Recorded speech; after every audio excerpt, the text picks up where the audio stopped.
Baiklah, pada kesempatan ini saya akan buatkan video untuk rekan-rekan sekalian. Bagaimana? Video yang pertama saya jelaskan ulang. Video yang pertama atau pembahasan yang pertama adalah bagaimana cara kita mengesan re-entry dari BBMA ini valid. Dan video kedua, bagaimana kita mengesan dan entry ataupun masuk market pada kondisi market re-entry yang batal. Nah, untuk video yang pertama, pembahasan yang pertama, kita mulai contoh dari entry saya ini. Di sini saya ambil entry buy, yaitu pada momen re-entry yang batal dari re-entry sell ini. Pertama, kita tandakan terlebih dahulu arah ini, arah terakhir. Apa arah yang dia bagi? Sebelum masuk ke candlestick re-entry, kita tandain dulu zona re-entry, yaitu MA5 MA10 high, karena ini arahnya arah sell.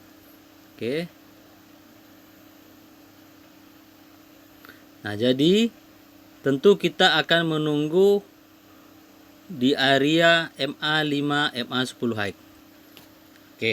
Nah, jadi setelah candlestick retracement dari re-entry arah momentum ini tadi, saya jelaskan ulang pakai ini. Nah, jadi kita harus melihat atau menunggu candlestick arah sell ini tadi membuat re-entry atau masuk ke zona re-entry. Nah, jadi ketika candlestick buy ini tadi, ya, yang masuk ke zona re-entry ini, dia close tidak melewati zona re-entry MA5 MA10 high.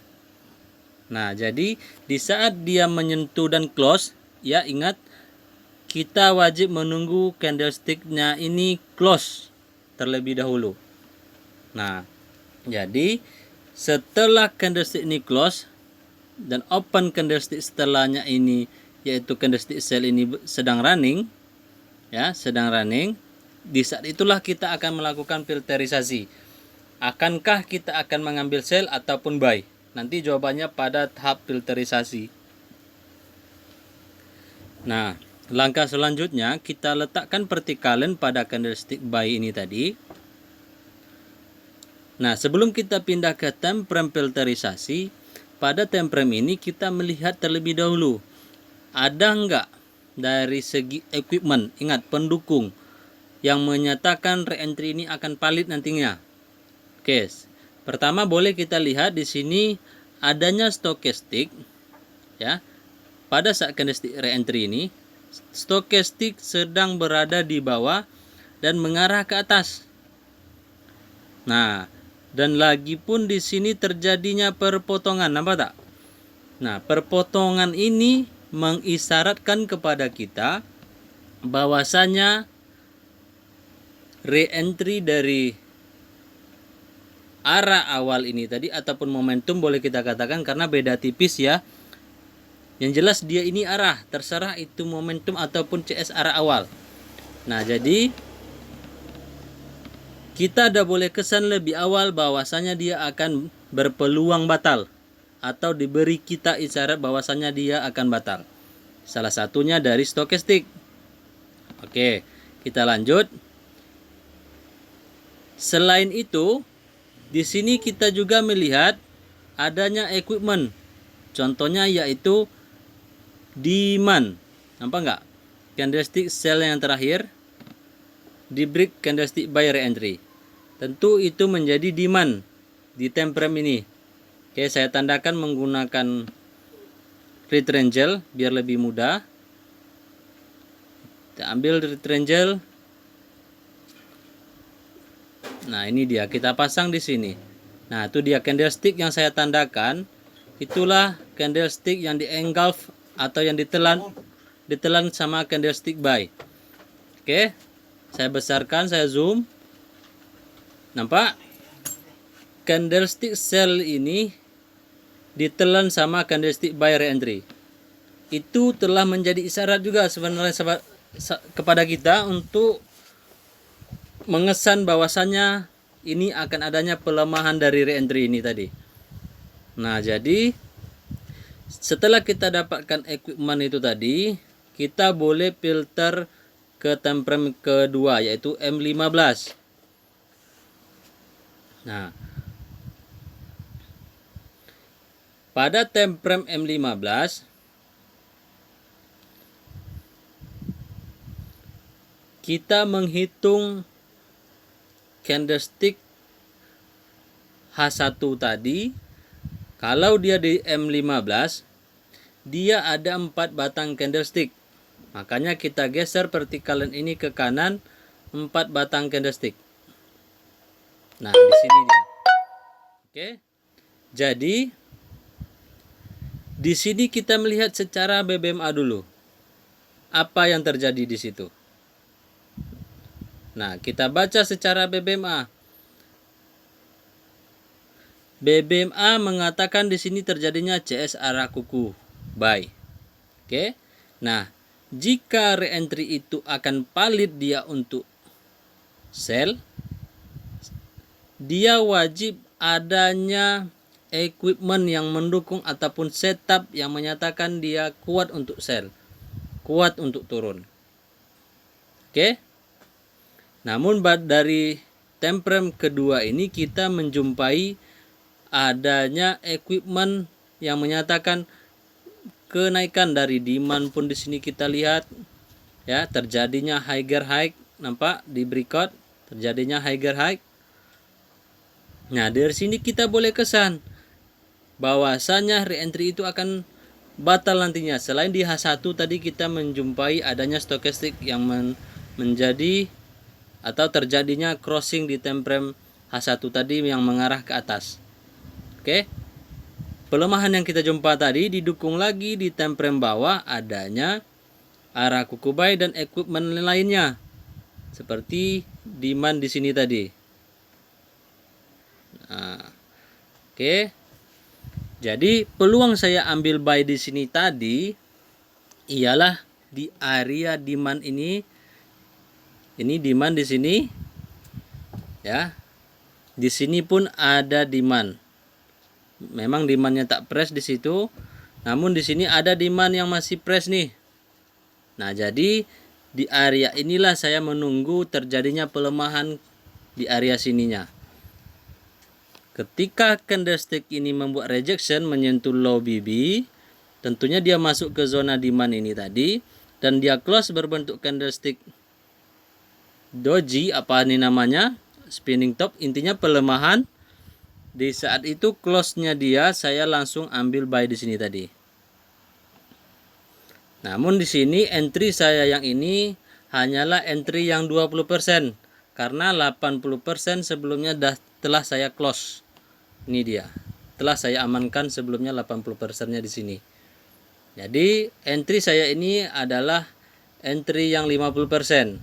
Yang 20%, sorry. Jadi 20% yang saya hold untuk berpotensi menjadi swing ataupun kita hold lebih lama tentunya. Oke. Itu dia setupnya. Ini yang dinamakan re-entry yang batal. Nah, jadi seperti yang saya jelaskan sebelumnya, re-entry yang batal itu membuat kriteria. Ada 2 kriteria. Pertama, kriteria dia batal dia dengan bentuk langsung dia terjun. Contoh di sini. Coba saya cari re-entry yang batal. Oke, sebentar. Nah, di sini. Ini contoh dari re-entry yang batal berterusan. Oke. Atau tipe yang pertama. Di sini kita melihat adanya momentum sell. Namun setelah candlestick menyentuh, nampak dia close di atas, membuat arah awal buy. Itu telah menjadi isyarat untuk kita bahwasanya re-entry itu batal. Nah, kenapa dikatakan re-entry yang batal yang berterusan? Karena dia tidak menoleh lagi untuk turun ke bawah, membuat contoh re-entry batal ciri kedua. Nah, jadi saya jelaskan untuk ciri keduanya. Ini yang terjadi pada entry saya ini ialah re-entry yang batal dengan ciri kedua, yaitu namanya re-entry no momentum. Oke, selepas dari arah dan masuk re-entry, candlestick buy yang tidak mampu close melewati zona re-entry, candlestick sell ini, nah ini dia kuncinya, tidak mampu close membuat arah awal ataupun momentum selepas re-entry terjadi. Oke, itulah yang dikatakan re-entry no momentum, yaitu pada kondisi ini re-entry no momentum sell. Cari contoh lagi. Nah, di sini ada lagi, ini adalah momentum buy. Candlestick sell ini yang masuk ke zona re-entry pertama kali dan dia tidak close melewati. Oke. Namun dia naik candlestick buy-nya tidak mampu membuat arah awal. Jangankan momentum buy, arah awal saja dia tidak mampu.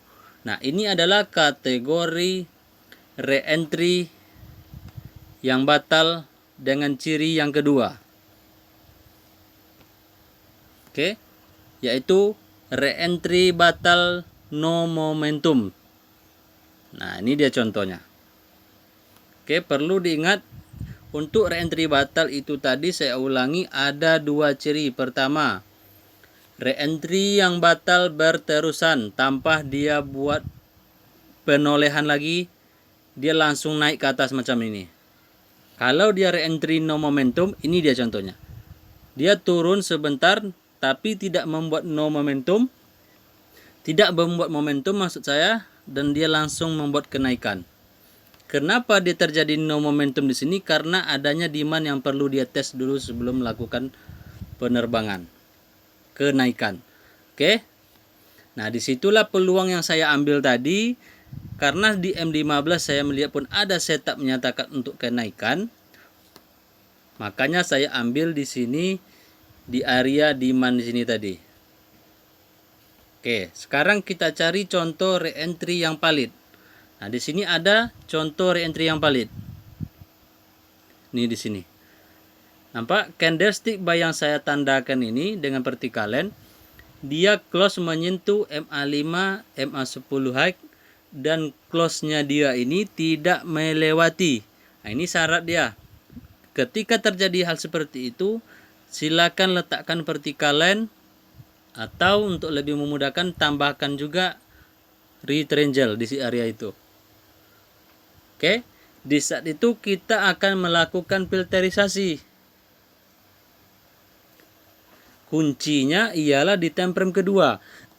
Karena ini valid, nah SOP untuk yang valid ini bisa dilihat. Untuk SOP aman dia memang di time frame kedua terjadi ekstrim.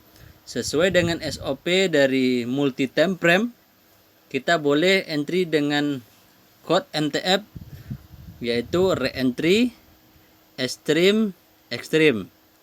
Oke, atau re-entry extreme MHP. Nah, namun untuk lebih amannya kita menunggu, jika re-entry itu valid, kita menunggu pada time frame M15-nya atau time frame keduanya yang membuat arah berlawanan. Arah yang berlawanan di sini kita hitung dulu 4 batang, oke.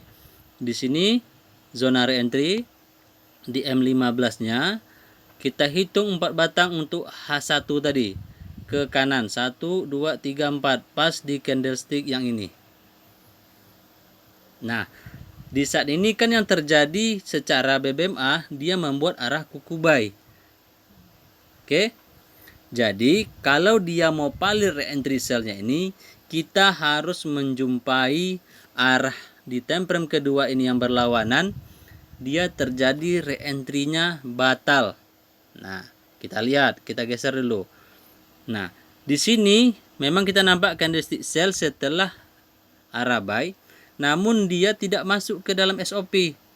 Dia tidak menyentuh MA5, MA10 low. Jadi dia belum dikategorikan untuk kita lakukan filterisasi. Nah, candlestick yang baru menyentuh dan close tidak melewati ialah candlestick yang doji ini, yang membuat shadow ini tadi. Nah, ketika CS ini close seperti ini menyentuh, oke, di saat itulah kita meletak vertical line di candlestick itu tadi. Kita letak vertical line. Nah, oke, kita tunggu reaksinya di sini. Jika dia batal, ya, kita nampak di sini close candlestick setelahnya membuat arah awal sell. Tentu re-entry-nya ini batal. Nah, jadi untuk kita ambil peluangnya, untuk peluang sell-nya, karena ini dia membuat arah, ada dua kemungkinan, dua kondisi. Boleh teman-teman langsung entry sell ketika candlestick sell ini close, arah awal sell ini close. Atau sebaiknya tunggu dia di zona re-entry dia ini. Oke, jika kita entry ketika dia close ini, asalkan dia masuk kepada MM kita, SL-nya tipis, nggak jauh, silakan ambil. Atau sebaiknya memang tunggu di zona re-entry-nya ini. Entry untuk sell pula, karena ini arah awal. Nah, jadi saya kotakkan di sini. Ini kotakkan di area sini. Nah, untuk kondisi yang seperti ini memang tidak masuk dia ke zona re-entry, ya, candlestick buy-nya ini. Namun pada kondisi yang seperti ini kita tidak memperhatikan lagi mau dia sentuh atau tidak. Yang jelas pada time frame kedua kita harus mencari re-entry pada arah yang berlawanan batal. Kita sudah menemukan syaratnya. Jadi untuk kondisi kita ambil sell-nya ini, kita hanya mencari area-area di mana kita akan dapat entry yang low floating tentunya. Nah, jadi kita tengok di time frame kecil di area sini, ada nggak supply yang mendukung untuk sell di area itu.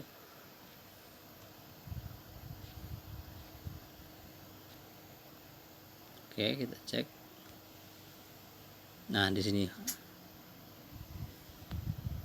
kita zoom in dulu. Nah, nampak M15 ada 3 batang candlestick, 1, 2, 3. Ini dia candlestick yang menjadi arah tadi. Candlestick yang baru masuk, ini dia candlestick yang ini. Oke, yang di sini ya. Kita kecilkan kotak. Kita lihat dulu ke M15 untuk memastikan. Nah, nampak? Itu dia candlesticknya. Sekarang kita tengok di M5. Nah, di M5 disinilah kita mencari zona ataupun equipment. Mana tempat-tempat entry kita akan ambil low floatingnya setelah terjadi re-entry batal tadi. Nah, Pak, inilah zona untuk kita entry sell yang sangat-sangat low risk karena kita melihat adanya supply di sini. SL kita di sini atau di atas ini ketika dia membuat momentum. Naik dia membuat momentum, kita wajib cut loss ataupun SL kita letak di sana pun boleh. Oke, inilah kondisi untuk re-entry valid. Untuk lebih puasnya saya carikan lagi contoh re-entry yang valid dan contoh re-entry yang batal nantinya supaya teman-teman cepat memahami. Nah, sekarang kita karena bertepatan di sini ada re-entry yang batal. Nih, kita nampak bagaimana cara mengesannya. Seperti biasa kita karena nampak arah dan candlestick masuk zona re-entry ialah candlestick sell ini menyentuh close, dia menyentuh MA5 MA10 low dan close-nya ini tidak melewati. Sekarang kita letak vertikalan ke sana. Oke, udah letak. Sekarang kita letak triangle ataupun kotak abu-abu ini di sini. Nah, kita filterisasi. Turun kita ke M15. Nah, di M15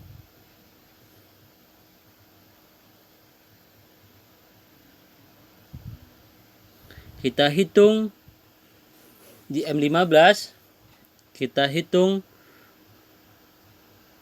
4 batang. Oke, 4 batang ke kanan. 1, 2, 3, 4.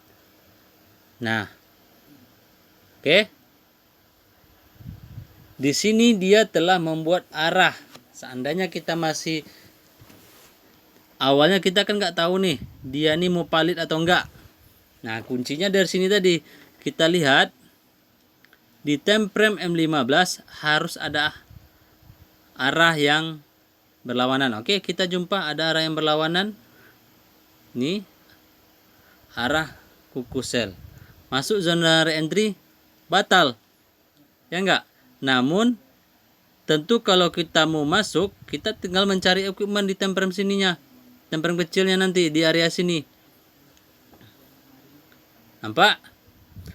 Kalau kita mau entry buy-nya di sini karena kita nampak batal, ya. Ini saya jelaskan lagi. Ini kan nampak arah awal nih. Ya kan, arah awal buy. Tentu isyaratnya seharusnya kan valid re-entry buy-nya ini di H1 tadi. Karena apa? Karena kita melihat arah yang berlawanan ini membuat re-entry yang batal dengan keluarnya CS arah awal buy.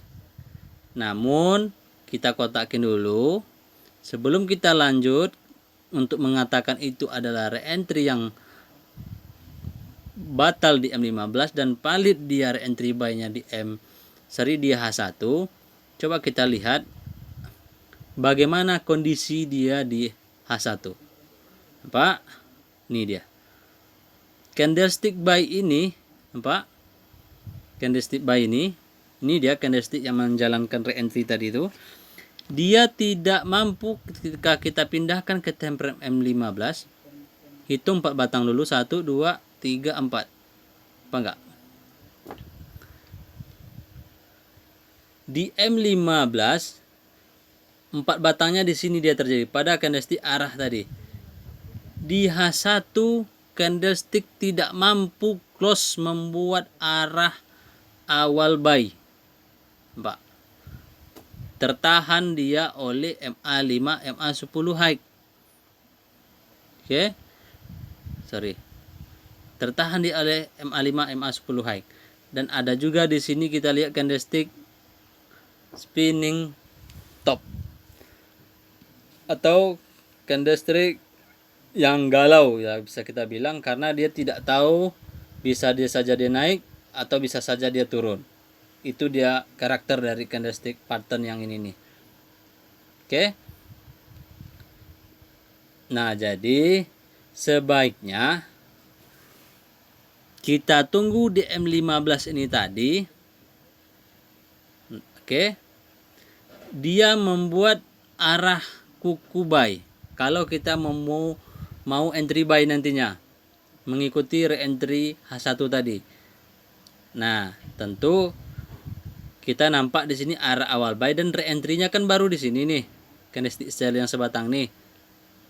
Oke. Kita filter ke M5.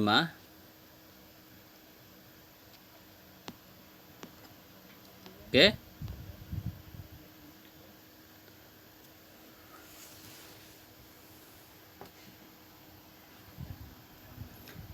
Kita filter ke M5.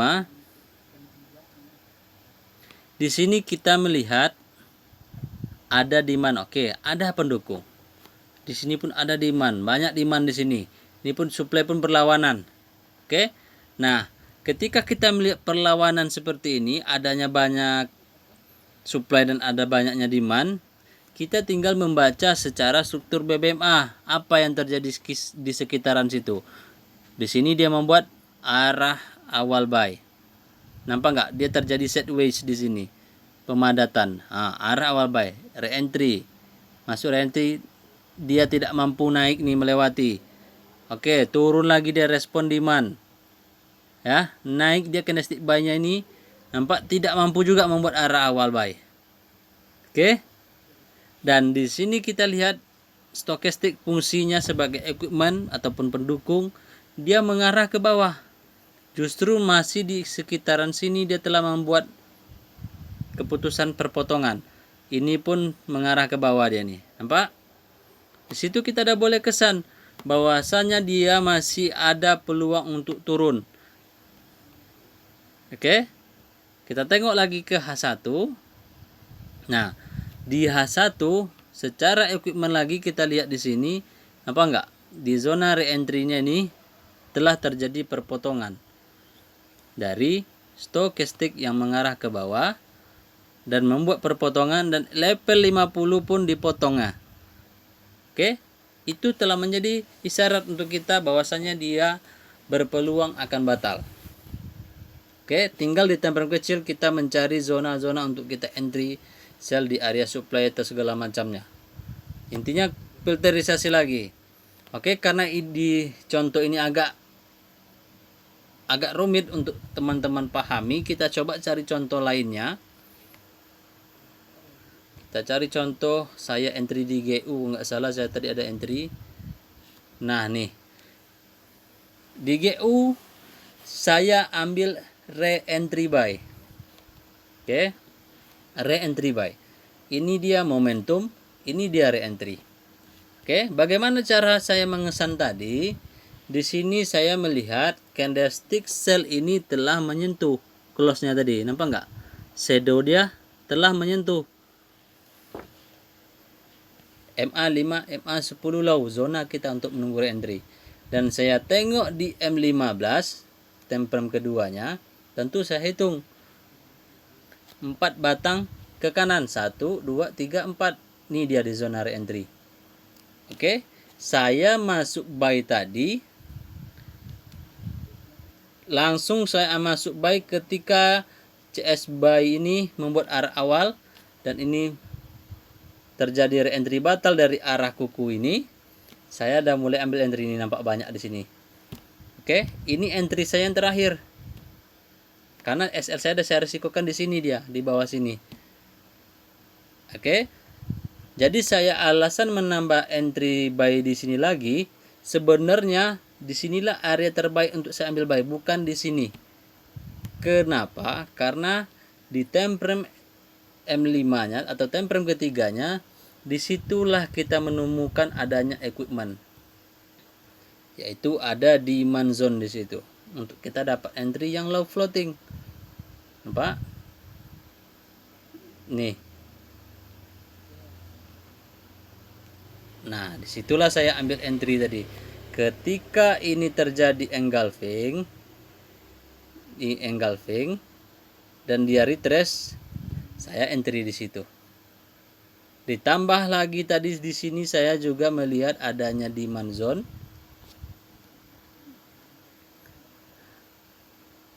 Oke, saya jelaskan.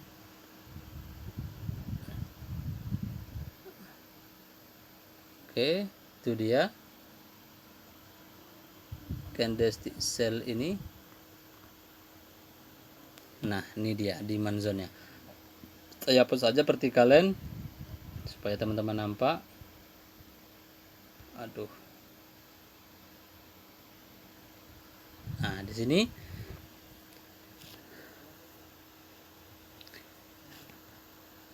ini dia. Dan di sini pun teman-teman bisa lihat yang menjadi chest arah kuku di M15. Di sini dia merespon adanya demand lagi di sini. Oke. Nah, jadi di situ tadi saya di sini melihat pembentukan dari continuous pattern. Nah, continuous ini tadi didukung adanya demand. Nah, di sini saya agak lega tadi nih mendapatkan untuk menambah entry di sini. Oke.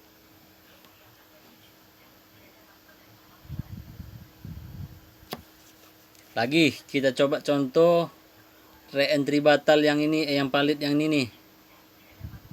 Ini kan palit nih.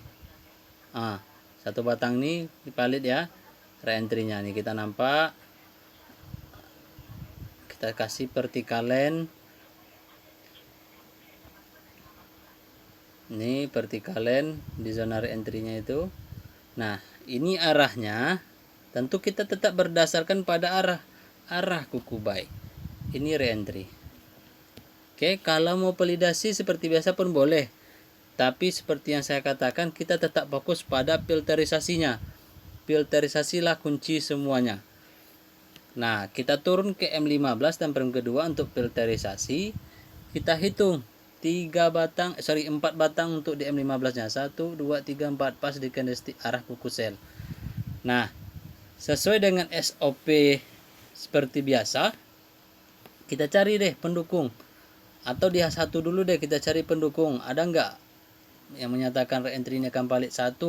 Kita melihat stokastik. Nih, nampak mengarah ke atas.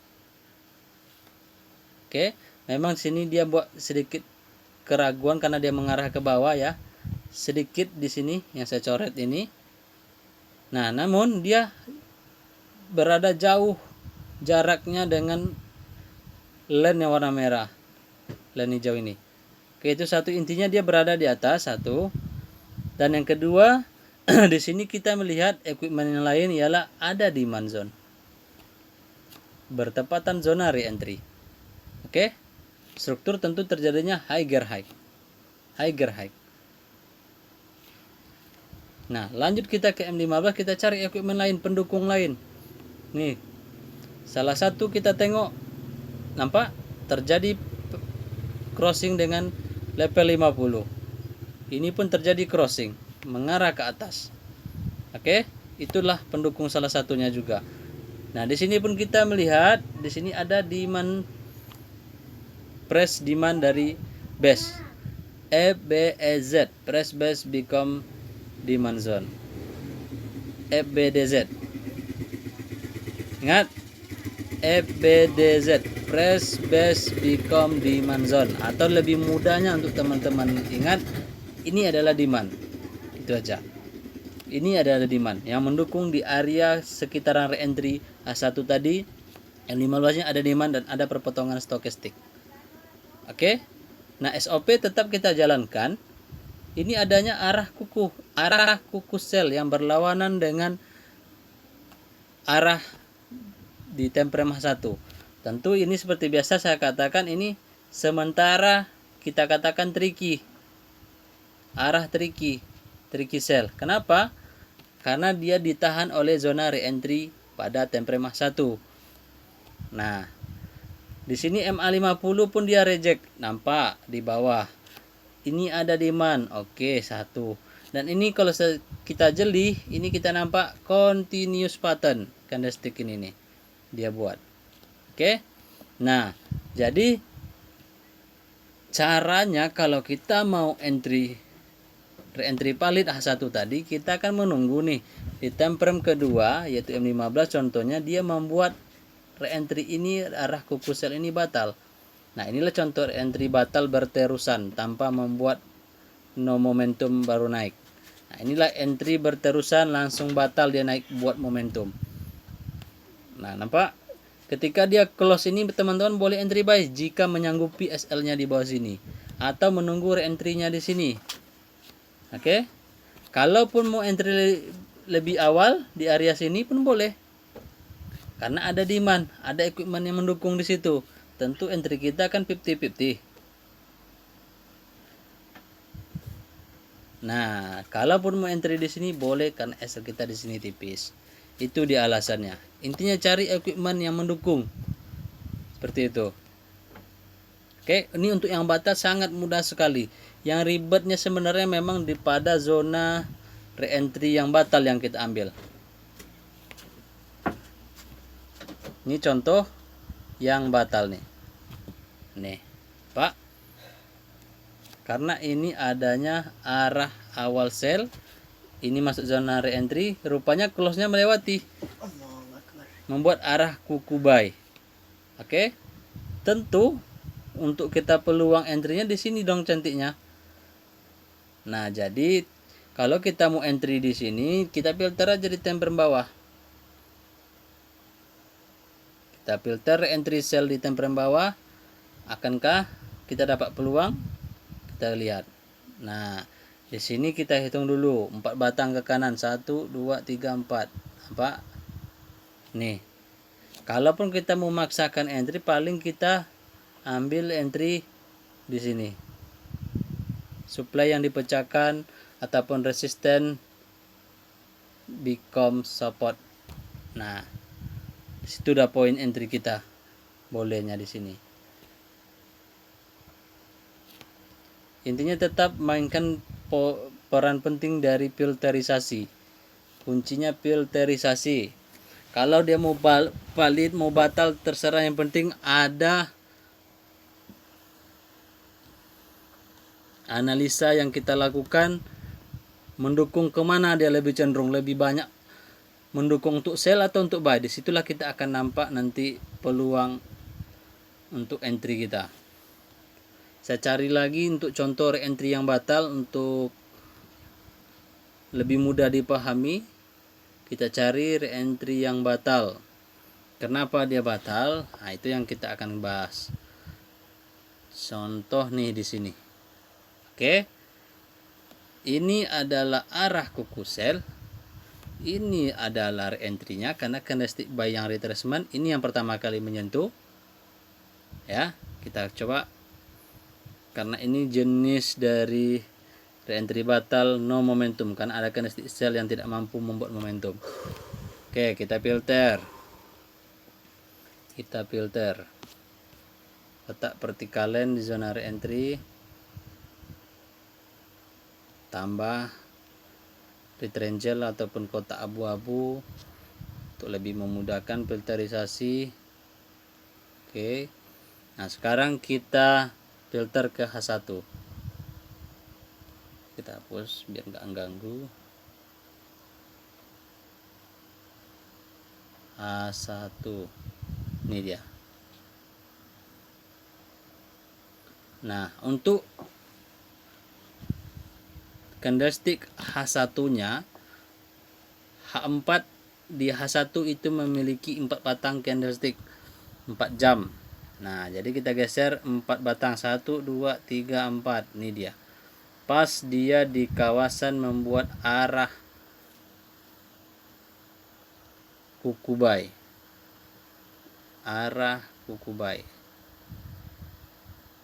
Nah, oke, saya ulangi.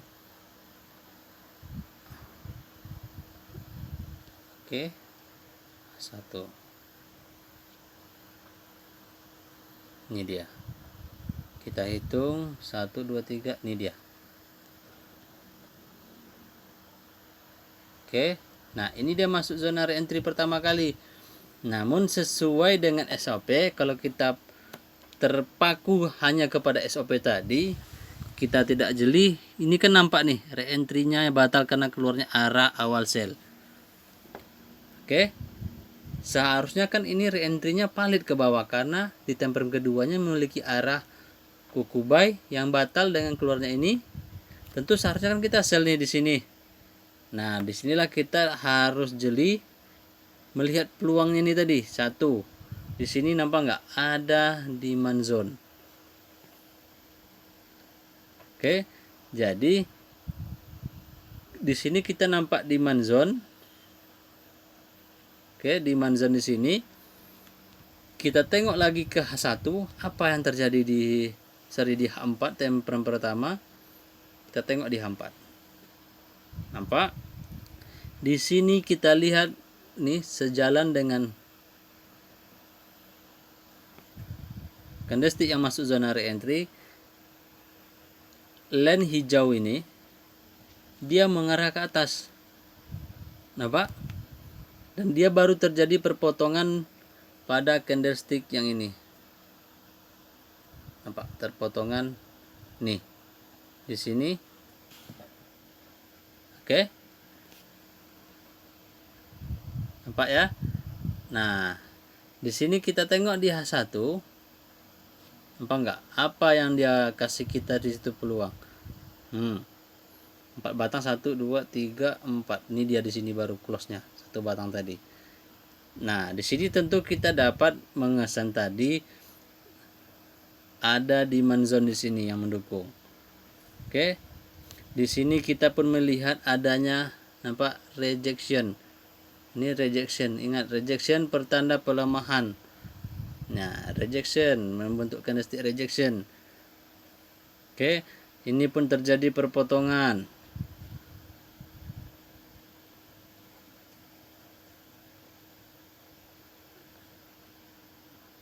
Nah, jadi dari situ tadilah saya katakan teman-teman harus jeli melihat peluang itu tadi dengan filterisasi dua jenis yang kita miliki, yaitu re-entry valid, re-entry batal. Re-entry valid, re-entry batal. Pokok ketika kita menemukan adanya arah tunggu dia di re-entry. Adanya arah, tunggu dia di re-entry. Setelah masuk, close dia candlestick yang masuk ke zona re-entry itu tadi, filterisasi, cari peluang. Lebih banyak menyatakan kemana. Tinggal kita mencari di time frame ketiganya atau keduanya itu nanti equipment yang mendukung kita untuk entry yang lebih low risknya. Contoh nih, saya jelasin lagi, ini re-entry. Nih di S1. Nah, tinggal kita cari equipment. Ini contoh. Dapat peluang kita arah awal sell dari re-entry yang batal tadi. Di sini arah kuku batal, keluar arah awal sell, masuk zona re-entry, filter kena nada supply. Ya udah, boleh ambil di sini. Di time frame kecilnya lagi kita bisa ambil scalping. Karena dapat kita zona re-entry bertepatan dengan supply, kita boleh dapat SL di sini. Oke, seperti itu. Saya rasa cukup sekian dulu untuk video ini. Jika teman-teman masih ada kebingungan atau ragu atau segala macamnya lah, silakan japri saya boleh, atau chat di grup pun boleh. Nanti kita bahas di live Zoom meeting untuk lebih versi jelasnya mungkin, atau dengan live threadnya pun boleh, nanti di situ kita ulang. Oke, saya cek terlebih dahulu bagaimana kondisi. Oke, mantap ya. GU apa kabar? Oke. Oke, saya rasa cukup sekian dulu video ini. Lebih dan kurang saya mohon maaf. Saya tutup. Wabillahi taufiq wa hidayah. Wassalamualaikum warahmatullahi wabarakatuh.